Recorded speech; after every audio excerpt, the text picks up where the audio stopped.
evening.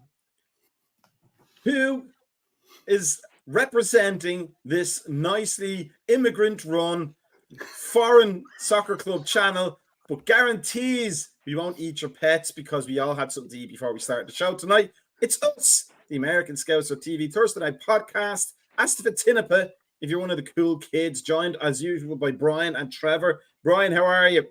Doing fantastic. Trevor, how are you? What breed of cat did you have for your dinner?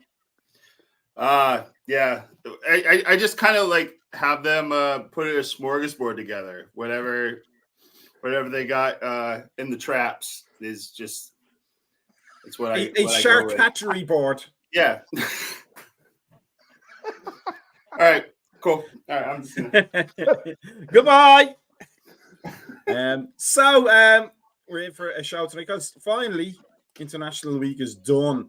So Z says, does eating hot dogs make me Haitian? I don't know, Haitian. No, it just makes you American, brother.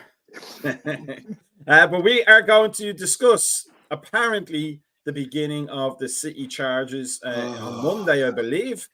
And we'll talk about what that means and whether anything will actually happen from it. Maurizio Pochettino, USA manager, not on anybody's bingo card, but we'll talk about whether that's a good decision for both parties or not. The answer for that should be obvious. And then Forest on Saturday, which Macka doesn't get to see, but it's at least a proper soccer game. And we get, hopefully, to talk about whether we will see Chiesa or not, our one transfer for this summer.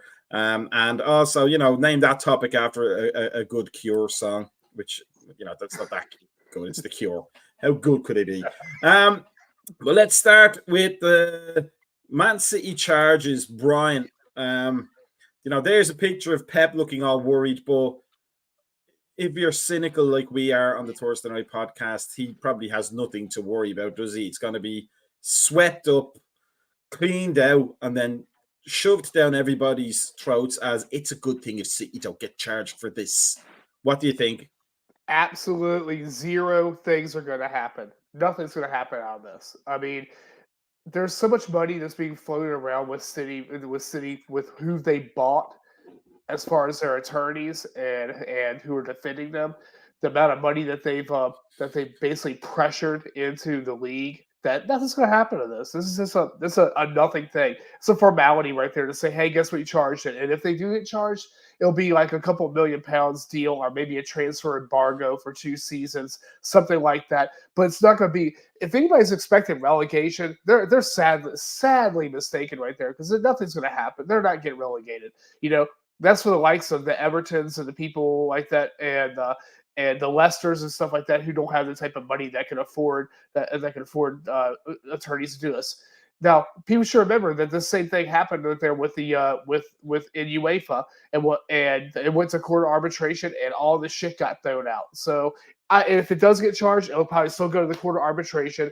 They'll probably come there and find some excuse, a loophole that it happened too long ago. Or Sheikh Mansour's sister's husband actually was who owns this corporation, funded this and not them. I mean, they're going to find some way out of this. So I really don't even care. This is a waste of my time. Trevor, before I go and ask your opinion, I just want to point out that Jesse Marsh apparently has lost his job with Leeds again. That guy cannot catch a break. Although his Canadian goalkeeper can apparently catch shots, unlike the USA one. But Trevor, what do you think? Are you cynically the same as me and Brian? I mean, the temptation is to think of the whole process as being the exact same as an American court system, but the British arbitration system is a lot different, a little bit stricter, but there's too much money floating about to be kicking Man City out into the championship at this point. I mean, they'll get back up straight away, you would have to assume. But the corruption in soccer, even if it's just moral, if the finances are very well hidden, it's becoming more naked as the years go on. City don't have, they literally can just put their feet up. It's almost like Robert De Niro in the Untouchables. Like, the jury is being bought and the judge is being bought, and they already know the outcome, really. But it would be a nice restoration of faith if something did happen to them, wouldn't it? It would be, and I like how you put that, a restoration of faith. And I hate to be the person to take that restoration and completely destroy it, because that's where my head is at this point. If it was going to happen, I think it would have happened already. We talked heading into the season about the deductions that were going to come for the likes of Leicester and potentially Everton, and how there was going to just be, they were going to get it out of the way early, and then potentially we're going to take care of City after the new year, so on and so forth. Any inkling of optimism I have about City being dealt with these charges appropriately has just been disintegrated. I have no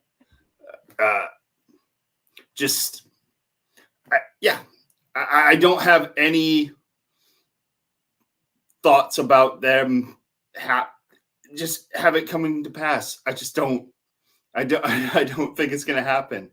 I really want to sit here and just go, well, if they got this sort of deduction, they would get put to here, and it could really open up the title race, yada, yada, yada. I just don't see it. It's something where if it was, like I said, if it was going to happen, it would have happened already. Now at this point, I think there's just going to be financial fines, and wow, you're going to slap the wrist of a nation state. Whoop-de-fuck. I have no desire to just go into this any further, because it's only going to bring, especially us as Liverpool fans, nothing but just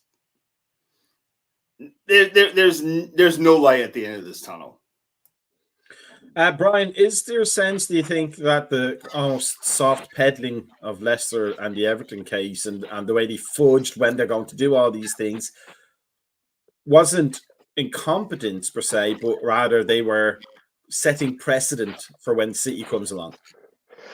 Yeah, soft and low, but I think Man City is really making us all pay by Oasis having a reunion right there in the long run. So we're getting 115 charges against us right there for 115 Oasis songs that are getting played live in the air and without Nolan and Liam hitting each other.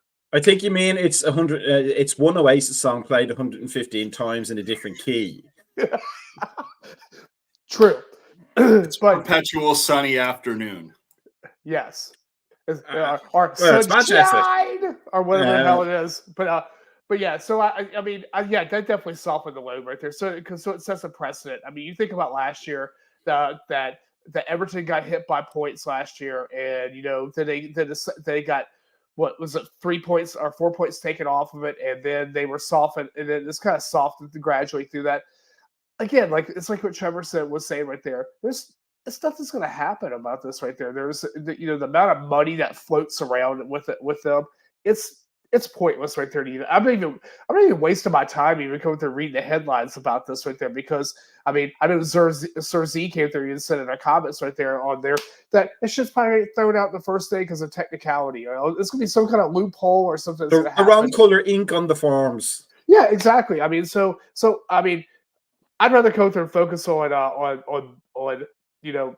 things that matter besides what City's going to do or what they're not going to do, because I mean, in the day right there, Pep's going to leave them, and they're not going to be the same type of club. I think that Pep's hold that whole thing together, and I think Pep's going to go the same route that Klopp is going right there, where he's going to say, you know what, I've had enough of this pressure. I just want to go chill out, and I think it's going to happen probably very, very soon. Trevor, is there a sense, and not to sound like a paranoid Liverpool fan, but we'll sound like a paranoid Liverpool fan, that if the roles were different and it was Liverpool up on 115 charges, we would have been nailed to the wall already. Oh yeah, and even I think if Manchester United were in the same predicament, they would have been crucified, so to speak. But I think it's just something where there's you don't want to kind of go, well, just follow the money, but you kind of have to, because why else has this dragged on as long as it has? That's the only thing. The financial aspect is the only one that you can really point back to, because everybody else that has had something where even like one or two charges, it's been kind of dealt with head on and at least addressed, where this one has just been pushed to the back burner so many times. There's no expectation of a positive outcome in the guise of the rest of the league. There's just nobody. I think if we went through every single of the other 19 fan bases in the Premier League, nobody would say there's an expectation of City being held to the fire for their things, and that's just the way it is. And that seems like a cop out in terms of, oh yeah, and I get that they were able to write off a lot of things, but it was also public knowledge that they did it. It wasn't something that they did just clandestine. Yeah, it looked shady that they were able to write off a lot of the things that they did and put it under COVID. Just those kind of sanctions and so forth, but they flat out like put it on their books. It was not. Oh God, and I feel like I need to just go take a shower. I'm defending Man United right now, but it was something where that was more the league just letting them get away with it, whereas now this is the league trying to bring City to justice, so to speak, and it just keeps getting rolled over and over and over and over. Yeah, I want to be pleasantly surprised, but I have no expectations of having that fulfilled. A good evening to Blake Bushy and a bug up for Nick Fadley. Good to have both of you here. But Brian, before we move on to the next topic, because you were just angry yourself really talking about what's the inevitable almost with Man City, but is a suitable punishment, do you think, if they are found guilty of anything, that, you know, they have to lower their capacity for their supporters to watch their home games? Can you lower that further? I mean, it's. I mean, Imtihan's already there anyway. So what are you going to do? I mean, so you can't even do that. But like what Trevor was saying right there, you know, the great Giorgio Canali basically said right there, follow the money right there, and that's basically where it is right there. There's too much money coming from Man City that's benefiting the Premier League right there for them to take them out of the league. So again, like I said earlier right there, I could see a 2-year transfer embargo, kind of like what they did at Chelsea that one time, Chelsea before, you know, something like that, you know. But I can't see anymore. So some more money, money taken from them, you know. I don't know, but probably not even that. Probably this way. Okay, well, we're sorry. Probably a letter of apology from the Premier League in the newspaper to City right there and their supporters that they brought these horrible charges up to them. I just want to say something real quick in regards to like the Chelsea, the transfer embargo that they made them use all their youth players who crushed it, and then now Chelsea was able to sell them on to fund their horrible spending spree. Please do not make this Chelsea 2.0 in City. Please don't let Rico Lewis get sold for like $75 million. Please, no. Please, none of this. We'll get to it later, Nick, but keep that question in your head, Brian, about why you hate Forest. That'll be one for about 20 minutes from now. But, money does indeed... money does indeed make the world go around, and if you had pots of money, and if I was a betting man, I certainly would not have bet on this little factoid of Maurizio Pochettino as new US men's national team manager. We spoke, I said this on the Discord channel, which everybody should be on. Make sure you're liking and subscribing on the YouTube, Facebook, and Instagram. Smash the like button or tap it gently, please, because those keyboards are getting expensive. But we said on this show, I believe, that US men's national team needed somebody with stature to take over and not just another USSF appointment or MLS friendly guy. It needed somebody to come in who could say, here's my medals, here's my track record. I now dictate the pace and not you guys. Your mothers can take off the speed though, because I won't be answering any of their calls.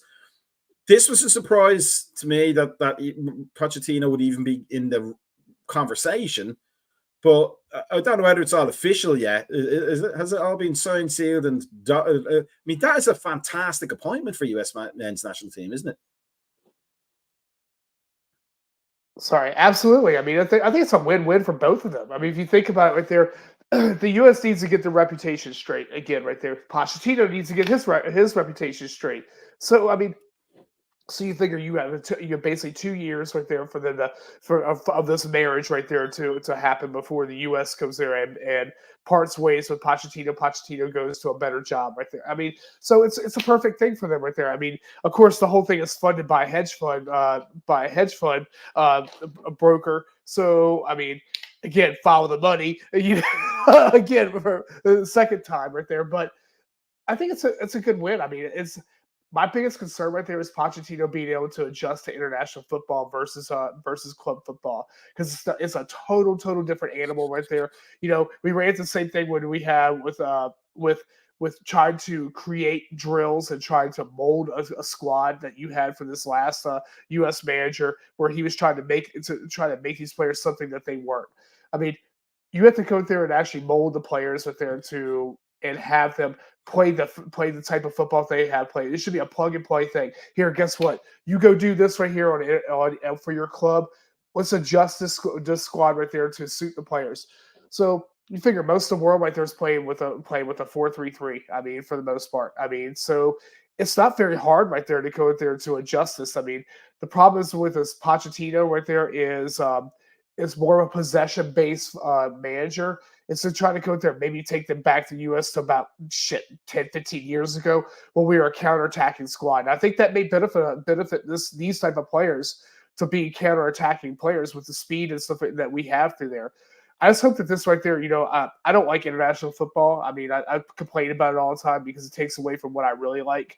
But I think this has an opportunity right there for the U.S. to go there to dig up some players out of the woodwork right there who could possibly attack them. Let's go look at USL. Let's go look at the MLS. Let's go and find these certain players right there who have a knack right there to play this type of football and let them advance. I mean, it's a new manager, new ways to try things, and let's go forward. Before I bring Trevor in on the conversation, just want to make 2 points for Sir Z. Number one, I have never worn lipstick. I don't know what you're talking about there, right? And number two, I don't think Pochettino is the Argentinian Brendan Rodgers, for the simple fact that Pochettino went to a one-team league and came second and then lost a 2-horse race by finishing third, whereas Rodgers went to Scotland and dominated the entire league. So at least he has that going for him. Give him the power and he will do the job. Sir Z, hey Sir Z, that's a really, really touchy subject between me and Gally right there. So let's not go there on that. That'll be for the Monday, Thursday crossover show that we'll have one day on a Wednesday. Nick says that he doesn't think Poch is all right, but after he took the helm, I suppose they did finish second and third. But they were third in the 2-horse race. Let's not forget that they really were the Devon Lock, and they have not been fantastic since he left. But Big Ange is probably going to do almost an equivalent given the strength of the teams around it now. But Trevor, I've always said, not that anybody cares about anything I say or that I actually have an intelligent opinion, but because I did eat 6 donuts in 7 minutes. I mean, we don't need to question my intelligence any more than that. But I always said that national teams should kind of almost follow whatever the national culture is, some way, in order for the players to identify easily with the traits that the team has. So, for example, the Saint of Jack Charlton, he made Ireland. We used to think we were a fancy footballing team, and he said, "No, that's not going to work for us. You don't play that kind of football. Your sports, Irish Gaelic sports, are just 100 miles an hour, very direct, very powerful, and so we're just going to play like that." And it worked wonders. The US culture to me has always been about work ethic. It's always been about, doing, as I know personally, 14-hour and 10-hour and 12-hour and 23-hour days, and working 27 hours and waking up 2 hours before you're supposed to go sleep. But it's always been underpinned, as I could see, the American culture by that work ethic. Pochettino demands a good work ethic from his teams. Is there a chance that idea will actually resonate with the American players in terms of the defensive side of the game? But if he tries to get them to play fancy soccer like the current Ireland manager is trying to do with Ireland, it's not going to work because America doesn't have that quality of player yet. So I think there's a lot of layers with the Pochettino appointment. I don't think it is, as soon as he said, a Vandy appointment. I think it is something where, yes, they needed to get the 36th richest man in the world to come in and put money in. But I think a lot of that was to make sure he got his entire staff. So that was a bit of just a little bumpy bonus for him. But I think for a while, and the biggest thing with the U.S. national team a lot of time has been just complacency. And I think rehiring Berhalter that second time was the biggest thing of that. We've always kind of been in that thing of, we just, and as you said, we need to be that grit. We need to be that grinded out team. But there's come a point where now we have some skillful players. We have some guys that are making noises in big leagues. And we have players that are able to kind of impose their will if given the opportunity to. And as it stands with the status quo within the USSF, there's none of that. It is adults doing youth soccer where it's just, my friend didn't play, so I'm not going to play. And parents, I don't want to harp on the whole Gio Reyna thing, but it's a lot of those things where it's just, my buddy's not coming back for this camp, so I'm just going to sit it out. And I think with Pochettino, more than anything, it's going to just completely nullify that drama. There's going to be plenty of shit to say about him in terms of his tactics, in terms of what he brings to the table, in terms of what his staff brings to the table, in terms of his team selection. But getting rid of that just status quo coaching toxicity where everybody had to act like they were a U13 AAU coach, and you just said this guy is just one town away from my district, and he's taking a player, and I'm not happy about it. And that just having a trickle-down effect to the selection process, I think bringing in an outsider like Pochettino completely craps that out. And yes, he's a guy that has been given 1,000 ways to win and found 1,001 ways not to. But with the USA, maybe that's just what we need to turn around. It sounds completely ass backwards. of just, oh, why are you taking this guy that finds ways to slip on that banana peel at the last second? We've slipped on the banana peel at the first hurdle.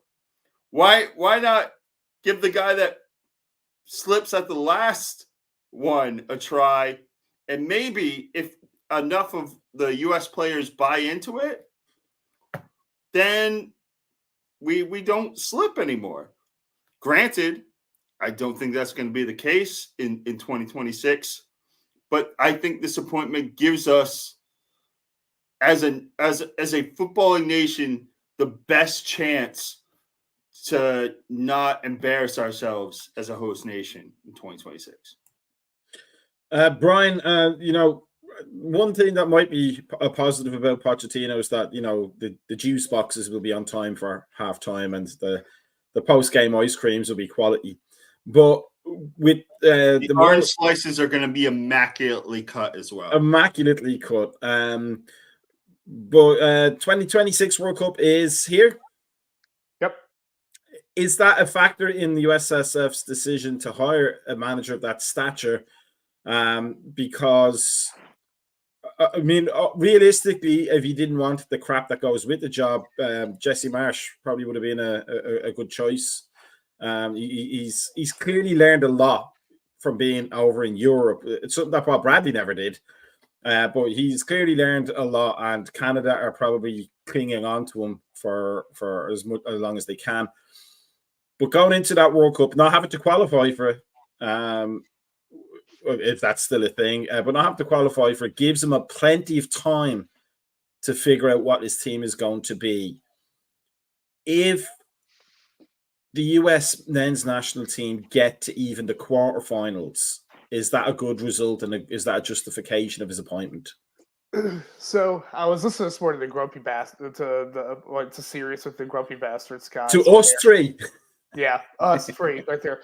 So I was just yelling out of my car window. Yeah, so that same question came up right there, and I really think that if the U.S. doesn't get to the quarterfinals, then it's has not been successful, especially with how watered down this World Cup is coming up. I mean, with how many teams there are. Yeah, if they don't get to the quarterfinals at least right there, then I think they've got problems. And I mean, I think we got problems anyway. I mean, there's none of our players are actually playing up to their standards. Gio Reyna right there isn't even starting anymore. We just have lots of issues out there with these star players. Again, it's like I said earlier, we need to go up there and dig up some players somewhere right there, to encourage, to get our squad depth straight, because there's a lot of subpar talent there. I mean, you could go right there from the keeper on up right there. Our center backs are suspect. I mean, keeper suspect. I mean, there's lots and lots of different issues with this squad. And as far as Jesse Marsh goes, they burned that the U.S. Soccer Federation burned that bridge a long, long time ago with the Berhalter appointment. We harped about this last year when actually before Berhalter got the axe. So they have nothing to blame right there. I think that Jesse Marsh, I think Canada is hanging on to him, but he's not coming to the U.S. If he goes somewhere, he's going to go to a club in Europe. I mean, that's the same thing's going to happen with Pochettino. I mean, he's going to be there for a little bit, 2026, and if we get to the quarterfinal, Pochettino's not going to be here. We're going to have to figure out who's next on this list right there to as a manager to take over the U.S. national team. Trevor, is it possible from Pochettino's point of view that he's taken an international job with a view to maybe being the Argentinian manager, or the Argentina manager, actually, to be more accurate, after the 26 World Cup, that this is almost an audition for the show that he can handle international football? Yeah, and it's like we always say, it's kind of just spicing up your resume.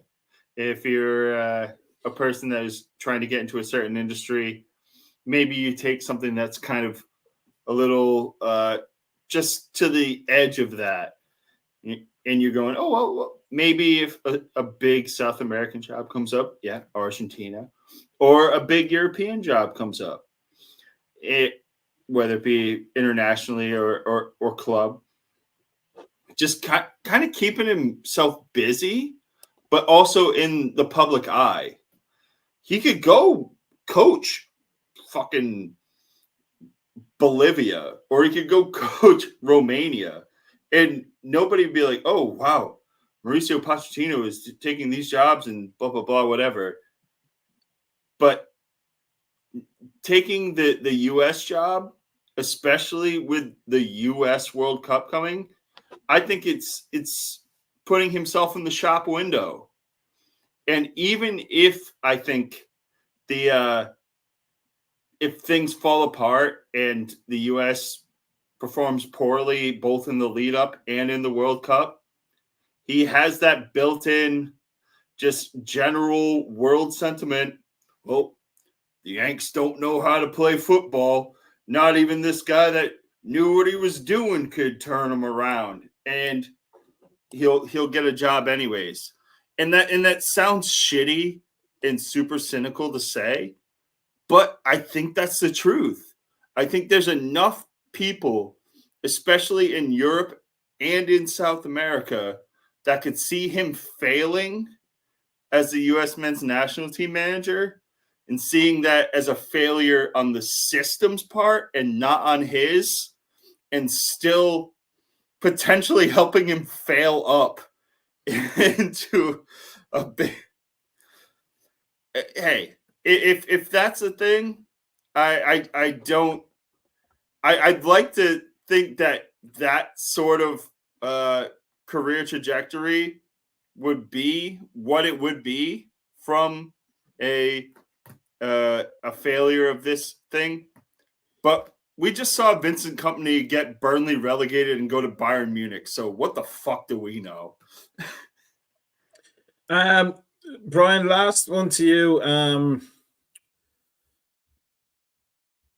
For the talent pool that the USA has now compared to what the talent pool would be like 10 years ago and 20 years ago, it is probably the most cultured group of players the US men's national team has had. They're playing out in Europe now. They're getting proper educations. A lot of players, I think, if I remember correctly, are now seeing the value of skipping college and going and taking those academy positions in Europe. Instead of doing what was for so long the only step to go, oh, I have to go and do college, and then I've taken care of it. That's my fallback. And then I'll take a chance in Europe. And then 4 years after college, everybody in Europe of your age group has played first team football for 2 years, and you're only starting on that curve. So at this point, I think it would be fair to say the US men's national team has probably got its most soccer intelligent and soccer cultured group of players. Is Pochettino a man who can marshal that kind of talent into something that forms a singular unit? Or, as we said before, just in speculation, is that really a job more for a Jurgen Klopp type manager? It's hard to really say that right there because I mean, again, with international football being so different from club level right there with bringing up youth players, I mean, you have to rely on people on your other staff members to identify, and your scouts, USSF scouts to identify as a talent right there. Versus with you already have your academy, you have an academy set up right there with a regular club and all that. And so I'm not really sure right there. I just don't know what Pochettino's staff is going to be like and all that, and I just don't know what people that are going to be on that master list right there of like the sleuths that are going to go there and see, well, you know, this guy's grandmother's was American, and you know the things that they're going to try to find out to get to bring, like, say for instance, like Balogun right there, how we had to go and dig up all this information for him to go and coax him to come to sign for the U.S. So I mean, it depends. I mean, what they, like I said earlier, this squad is very super talented right there, but it depends on what type of how you plan on playing. If you plan on playing a possession-based football and you want to go through like Berhalter was trying to do, it's going to fail again. I mean, so you have to go there and you have to adapt to the players' strengths and what they play at their club level. So if you don't do that right there, this is just going to be another U.S. disaster in waiting. And then Pochettino will be down in Trinidad and Tobago, hanging out with Steve McLaren in Jamaica. So I mean, it's I don't know. We'll see what happens right there. But I mean, I think either way, what kind of like Trevor was saying right there, this is just basically a resume builder right there for Pochettino, and then so he can find something else. Talking about, so he says there was national team needed a coach with winning history. Klopp was never going to take, but Mourinho and Rafa might have been a good shout actually. But again, he kind of needs the pieces set up for him, I think, Rafa, a lot of the times. Never to Rafa bash, but as soon as the Houllier team started disintegrating and being replaced at Liverpool, it stopped being a winning team and being an also ran team almost, which was frustrating because the talent was there. But you know, I blame the beach ball. I blame the beach ball, but also you want to see Rafa's next move being the right move. I think he's suffered too much at this point, going to the bad job. So I really hope he should take a team that needs somebody like him that's an ultimate planner who has a way of playing that's conducive to teams with maybe lesser talents, and playing green, and have an Icelandic manager who's probably going to walk out in about 2 months. Now that's where he should go. He should go to Ireland. Come on, Rafa. It makes sense. Rafa Benitez for Ireland.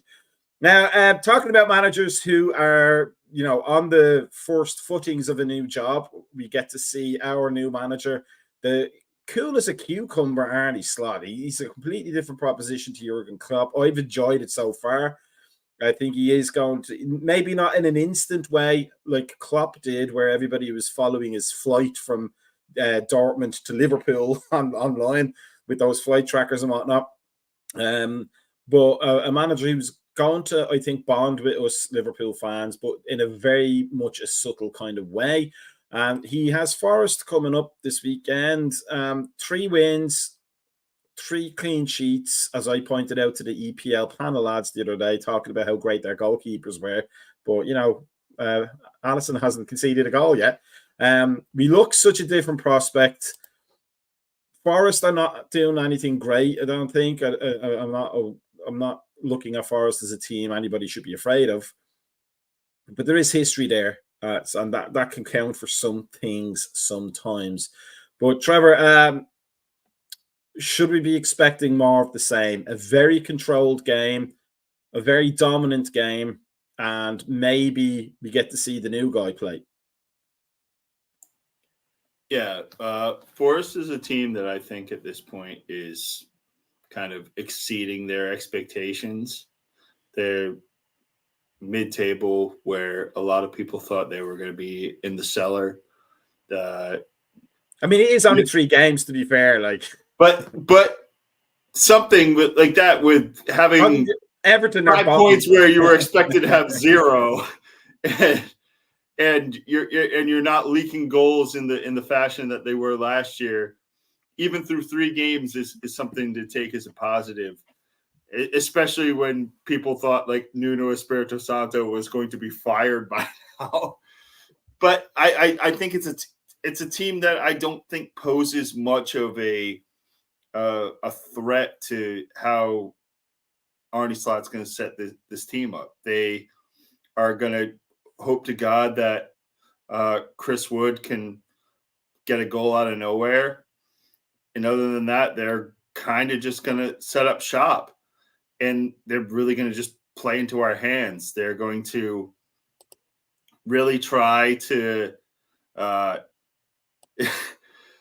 it's going to be one of those things where nobody in the first 10 minutes wants the ball. They're just going to they're going to try to punt it up, and no, you need to wear yourselves out so we can kind of impose our will. And it's going to be interesting to see how that just dynamic works. And I'm not quite on board with Sergi yet that Nunez starts. But if he doesn't see a half an hour in this game against a team that is going to be throwing out championship center backs as subs, I don't know when you're going to use him at this point. I think it's it's got to be a time where you really need to just not only because finding your best 11 is great, but utilizing your subs to a point where you can killing off games with defense and solidity is great, but killing off teams by literally killing them with goals is, I think, even better. And if this is a game where Nunez gets that time off the bench, I'm here for it. But in the end, I really just more than anything want to see just a continuation of what we've seen through the first 3 games. I want to see that the structure that he set up kind of hold firm against a team that really wants you to kind of attack them, because they want to eat that bait and then make you pay for it. But if you take that bait and you score, then everything that they're working for is irrelevant. I'm hoping that this is a game that is over within the first 25 to 30 minutes, so we don't have the same heart palpitating shenanigans of last year. Brian, Harvey Elliott is out 6 weeks, it sounds like. Is it just a quirk of how many games into the season it is with that? That doesn't seem like it's going to hurt us that much, because we haven't seen him that much in the league games. The 3 midfielders we have in Gravenberch, McAllister and Szoboszlai has been working. Shockingly, it's been working, because we didn't expect that last year. I wouldn't have named that midfield 3 as the midfield 3 to go forward with, but it something's gone right with it, so there's no need to change it. Does the fact that Harvey Elliott become unavailable, does that mean Chiesa has more chance to establish himself with minutes that maybe Harvey Elliott would have been expecting? Not really sure right there, because I think that Harvey would probably be more of a Szoboszlai replacement than he would be a Mo replacement or a Diaz replacement. I mean, I think that it's really bummed out that Harvey's out for 6 weeks, because I do think that we're going to need a lot of rotation here between AC Milan coming up here in a couple of days and then flip it back around. The fixtures are really, really thick here in the next couple of weeks. And so we need to rotate. We needed these extra bodies to rotate.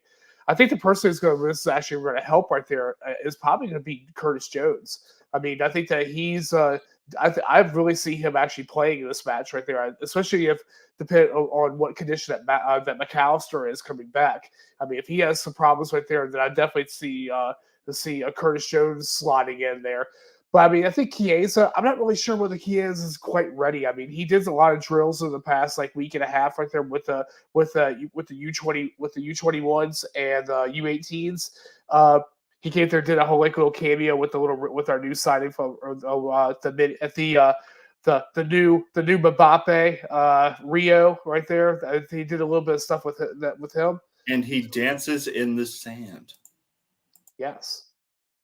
So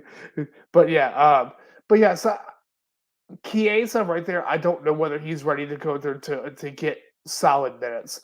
I could see a 30 minute in this match right there, just to kind of get him, say, hey, welcome to the club kind of thing right there. But I'm not really sure. I think that he's going to have to come to speed. I mean, he really never played that many matches in preseason, from my understanding. So, I mean, there's a lot of things that he have to get him up to how we play and what our methods are. But yeah, pretty disappointed about Harvey. I think that Harvey's. I think that I saw a couple games right there where Harvey could easily play. This game included right there with it. I think that he would have probably been a pretty dead rubber to play this match if he wasn't hurt.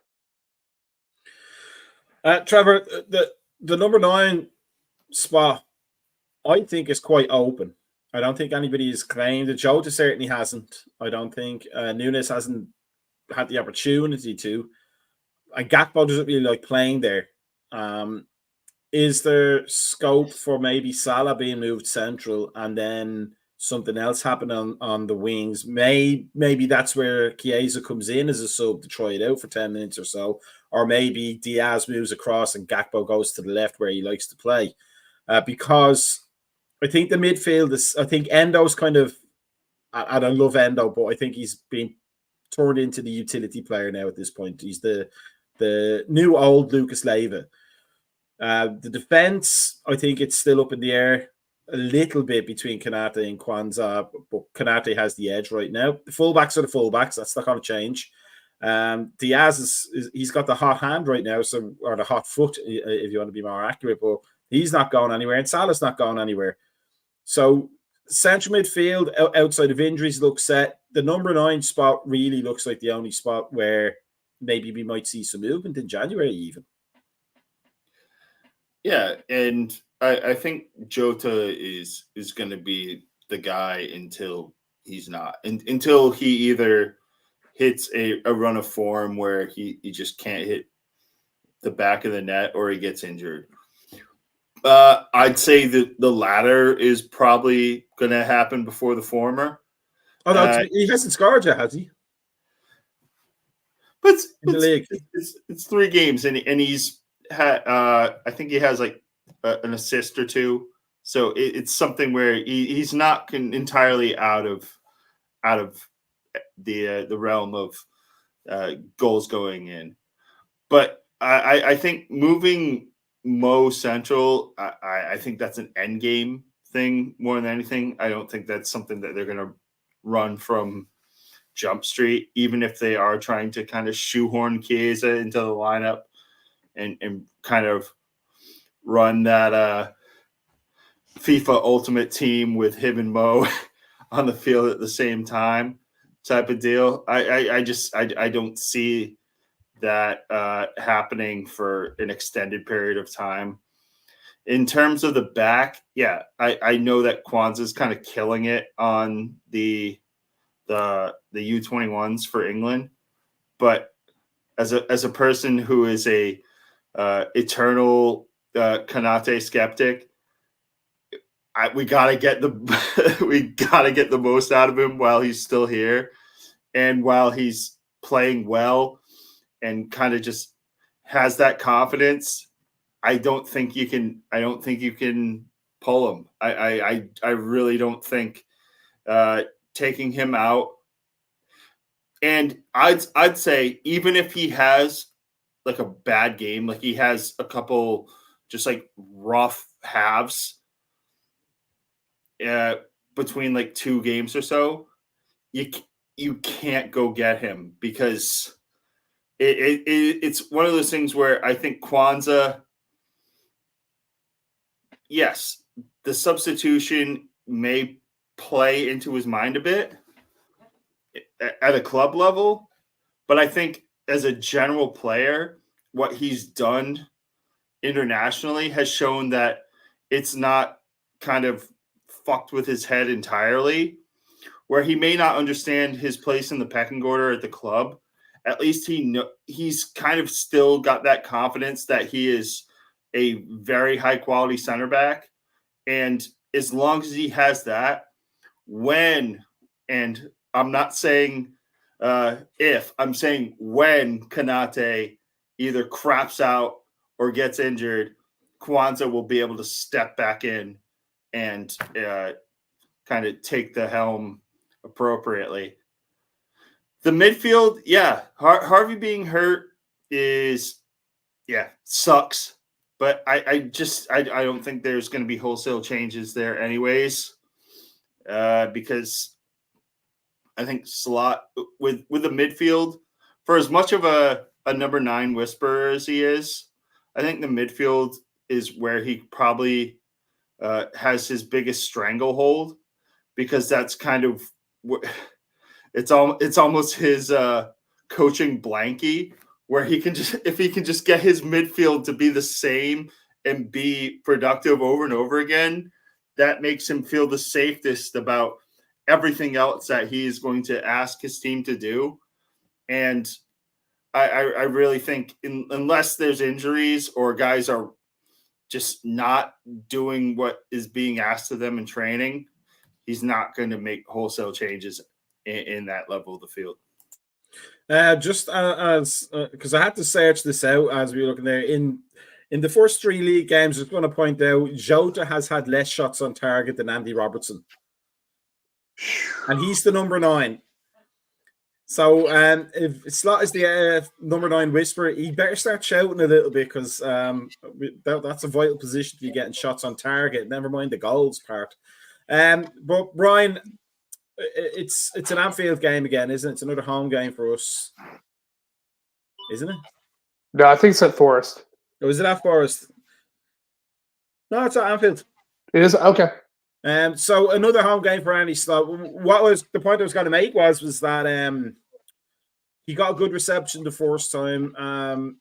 We've beaten United already, early in the season. He's got a lot of goodwill.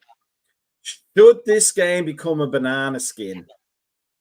Is it something? Does he come across? He was a confident enough manager that he would just wipe it off his shoulders and then get going into the next game, or do you get any sense that he has the touch of the Brendan Rodgers about him in that one bad loss at the wrong time throws everything off for like 5 games before it gets figured out? No, I think he's got enough confidence right there. He's a tactician. You could tell by the way he shut Roy Keane up last week after the United match about what he's about. So I don't think this is going to be a banana skin. I think we got through the banana skin that I think we had. I think United at Old Trafford was a serious banana skin right there for a new manager to jump into. I mean, I know we owned them basically at Old Trafford for a past couple seasons. But for a new manager to jump in that right there, that was and walk out of there in flying colors. I mean, so again, I don't think that this is a banana skin. I think that only thing I have worried right there is that he may be looking forward to AC Milan over top of this right there, and maybe go there and make some subs right there that may be like, okay, well, I need to have fresh legs. And there are starting players, certain players out there who he knows that just to keep legs fresh. I mean, like for instance, like a Simicast out there for a Robertson, something like that. That could possibly cause those type of quirks to happen right there. But no, I really think that he's pretty cool, calm, and collected. He's like a cool cucumber right now. I mean, you can tell on the sidelines. You don't have these emotions that we had last year. He's like, okay. All right, cool, great. I mean, he came there and said, we saw the whole thing with Klopp right there, going over to the cop and go there, doing a thing right there. Slack goes and gives a thumbs up, says, "Hey, cool," walks off. I mean, it's different. It's something for us to get used to. I mean, right there. But I think that he's smart enough a manager right there that this isn't going to be an issue. Trevor Suzy said that Slot's proactiveness is a positive. His in-game management is impressive. We're just so used to the game being played at 105 miles an hour for 90 minutes plus.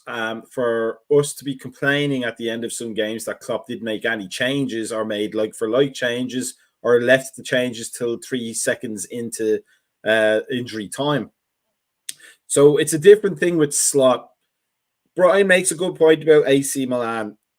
I don't know how it's going to be worked out. I don't think anybody really does. But is this going to be a good indication of how he sees the league season planning out? Because I know Rafa did a lot of that, where even informed players would be dropped for league games if there was an important Champions League game coming up the following week. We've said it before. We don't know how this new format's going to work out with everybody. It's just such a new experience. So will this be not even this game, but this next week, this next 3 or 4 games in front of us, will that give us a real indication of how much of a forward thinker Slot is? I think for this particular game, we're gonna have to just kind of take it as an outlier, because over the course of 8 Champions League games, you're going to kind of see what particular games that you can do bigger rotations, whereas as this first one, against an opponent like AC Milan that we have, as much as you kind of want to put history out of it, the fact that this is AC Milan against Liverpool in the first fixture of this revamped Champions League, I think it's something that he just kind of has to go balls to the wall for. And that may mean that we see 2 or 3 different guys against Forest. I don't know where those are going to come from, because I was just saying that he's a guy that I really think is going to run this lineup until the wheels fall off, because that is what he's found comfort with so far. But in terms of the said wheels falling off, he's also a guy that's not, as you said, making his first sub in the 94th minute of the matches.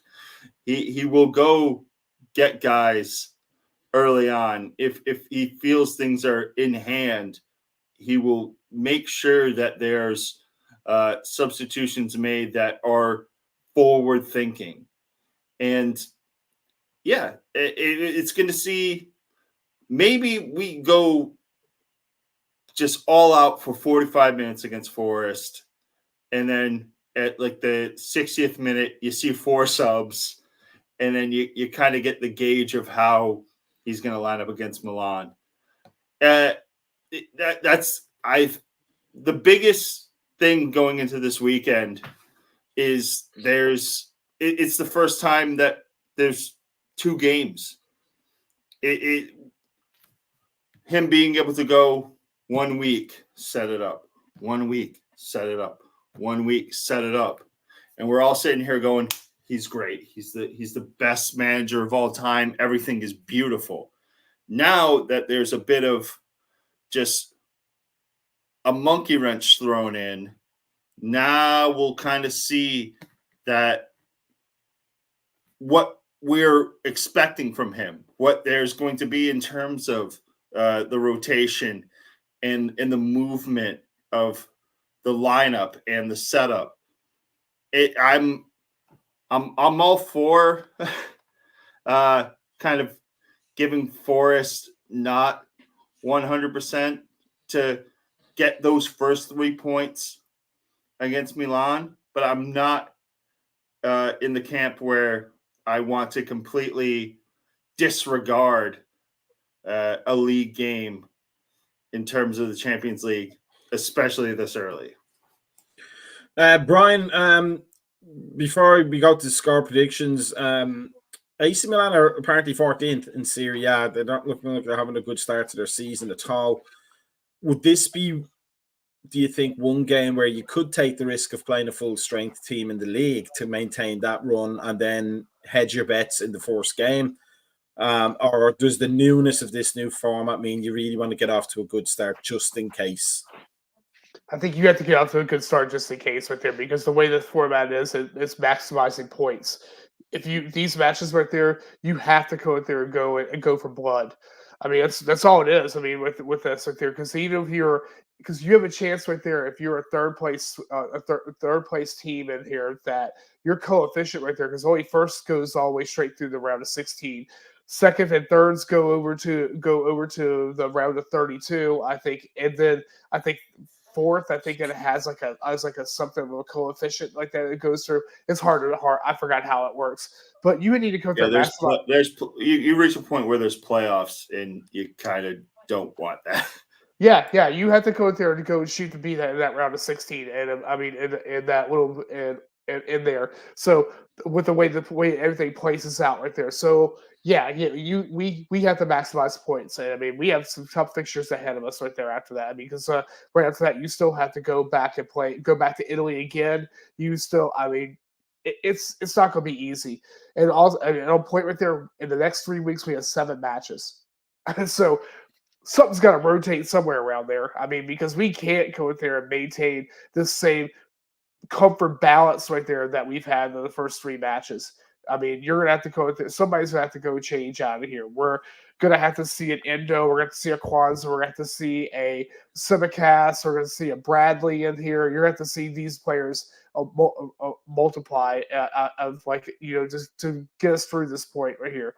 But yeah, so I think that we have to go there and play a full squad, and I'm more important right there for Champions League than I think the league. I think that we could actually go and afford to go there and make a couple of substitutions for the league match. I mean, even if you go there and have certain players, especially your South American players, they're the ones I really feel more worried about right there as far as starting those guys after they've had these long travels coming across. And then you don't risk injury. And of course, with McAllister, not knowing what kind of shape that he's coming back in. Diaz had a big match against Argentina. So, yeah, it's going to be really hard for you to go there and say, hey, these guys need to start. Before we got to Trevor, Brian, give me a score prediction for Saturday. So I said on Monday, and I'm still sticking with the same thing right there. I think 3-0 with the possibility of 4-0. I think that our squad's way, way too good for Steve Cooper's side. I mean, I like Steve Cooper, and I think I've had a lot of respect for him as especially since he's one of our own in a way, from when he played, from when he actually was with the Academy some and all that. But again, I think that we are too strong for that side right there. So yeah, a 3 or 4-0, somewhere in that ballpark. I just want to. So Z says 4-0. I think that might be the common score there. But yeah, somebody should tell Steve. So should we tell Santo that he was fired because it's not Steve Cooper anymore. Crap! Sorry, you're right. Although still, the sentiment was correct. Trevor, what's your score prediction? I am going to just go 2-0 for 2-0 forever. I think that's the theme for this season. It's a fair shout for an Irish slot team. It looks like just 2-0 forever. It's something where last year I was always kind of waiting for that goal to come for the opposition, whereas now I'm kind of looking for when that first goal comes for us. Because it's always kind of that slow burn. There's nothing where even when they do come early, it kind of comes out of nothing, and then there's just that lull. I think this is going to be a game that's kind of put to bed in the first half, and the second half is probably one where you can settle your tab and just go chit chat with people, and you're not going to miss very much. I think there's a 2-0 to the good guys, and Nuno Espirito Santo's beard grows 7 inches over the 90 minutes. You mean he can start to turn Welsh? Nuno Acupler Santo. I'm going to go with 5-0, and I'm going to get my Darwin Núñez hat trick one way or the other. That's my prediction. Off the bench or starting? Off the bench. Man, it's the first. No. Hat trick if he starts. If he doesn't it's the first. It's the first start to the Núñez hat trick era. Yeah, that could be it. Yeah, maybe we just have to wait for a new. How many offsides does he get? Oh, with 27, like. It's the 3 that he doesn't go offside for that he gets the goals from. And one of them is a corner anyway. So with that said, there's no fantasy show tonight, and we will also have, I think, the morning coffee show tomorrow morning, and probably a pre and post match on Saturday for the game for those of you who get to watch it. So make sure you're on board with that. But you will know the full details of all this if you follow us on YouTube, like us on follow us on Facebook and Instagram, and sign up for a Patreon as well, so we can get the extra content. And join our Discord channel where you get all the news as well. It's exactly where you need to be to get more and more. Jersey will get you the lineup 20 minutes before anybody else sees it. Yeah, that's a great benefit of it more than anything. Yeah, that's worth joining for that alone. Because if you just rely on me, you get it 20 minutes after the game finished, and it's an exclusive as well. But just right to say thank you to Trevor, and thank you to Brian, who I believe we won't be seeing next week. No, I'll be here next week. No, I'll be here next week. Yeah, next week will be they'll have my old hiatus. Damn it. Now we'll see Brian next week. That's good. So we'll have next week, and we'll get to talk about the AC Milan game. So we'll see if any of our predictions come true. That's the great thing about it, and whether we got any of those calls right. But it's beddy boys for us boys. As we get ready for one more day of work, well, 2 for me. Yay! And we will hopefully have a great result. I think Anand will have to eat if Darwin Núñez gets a hat trick on Saturday. Anand should have to eat 12 extra donuts on top of the donuts that he has to eat already. He doesn't have to even agree to that. We'll just force him to do it. Hey, and Walmart donuts on that too. There you go. And for everybody else, enjoy the weekend, enjoy the game, have a good, safe one, and then we will see everybody next Thursday and before. It's time for the 70s Power Music. Peace out.